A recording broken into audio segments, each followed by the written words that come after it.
তাকে যে প্রশ্নটা আমি করেছিলাম একটু সারপ্রাইজিংলি করেছিলাম, কাইজা কি? আমি কিন্তু ঢাকার মানুষ, ঢাকা মানে আমার বাড়ি হচ্ছে নারায়ণগঞ্জ এর সোনারগাঁয়ে। সোনারগাঁয়ে চর নিয়ে ঘুরি ওড়ানো নিয়ে আমরা শব্দটা বলি কাইজা, আর আপনারা বলছেন কাইজা, তাই না? ওই একই শব্দ। বাঞ্ছারামপুর বা ব্রাহ্মণবাড়িয়া কিছু কিছু এরিয়া আছে, যে স্পেসিফিক নরসুন্দরী কিছু এরিয়া আছে, আমি ঢাকা বেল্টের কথা বলছি, সেখানে এই শব্দটা মানে উচ্চারিত হয়। শুধু নগরকান্দা সালথায় না, কাইজা সব জায়গায় আছে।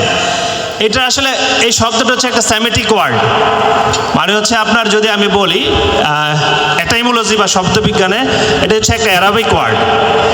অ্যারাবিক ওয়ার্ড হচ্ছে কদিয়া অফ দোদ ইয়া। কদিয়া মানে বিবাদ, ফেসাদ, মামলা, মোকদ্দমা। তো এই কাইজা শুধুমাত্র নগরকান্দা সালথার বিষয় না, এটা আসলে অনেক বাংলাদেশে যে 500-র কাছাকাছি উপজেলা আছে, কিছু কিছু উপজেলায় আছে। তো আপনাদের যে এই জনপদের মাননীয় প্রতিমন্ত্রী, she represents Bangladesh through out the world. বিশ্বে কিন্তু তিনি বাংলাদেশকে উপস্থাপন করছেন। তো বিশ্বে আমাদের অনেক উপস্থাপনার বিষয় আছে, ধরুন ইলিশ মাছ জিআই পণ্য যেটা আছে। তো আমরা চাই না এই কাইজা জিআই পণ্য হিসেবে আমাদের মাননীয় প্রতিমন্ত্রী মহোদয় উপস্থাপন করুক, তাই না? এটা আপনারা চান না, সেটা আমরা শুনেছি। ছোট বড় থাকবে। আমার মনে হয় এই বিষয়টি আসলে দিন দিন বাড়ছে। কেন? আমাদের পারস্পরিক সম্প্রীতি একটু কমে যাচ্ছে। শাহ আব্দুল করিম এর গানে আপনারা শুনেছেন না, যে আগে কি সুন্দর দিন কাটাইতাম? ওখানে একটা লাইন আছে যে মানুষ ছিল সরল, ছিল ধর্মবল। এই ধর্ম কথা কিন্তু এখানে রিলিজন না, এই ধর্ম মানে মানুষের নৈতিকতা।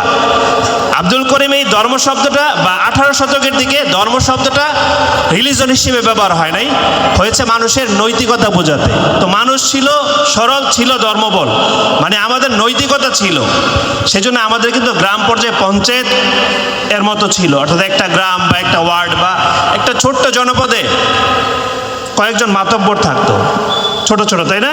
তারা কিন্তু এখনো আছে, তবে সেটার ইফেক্টিভনেস আমার মনে হয় যে কমছে।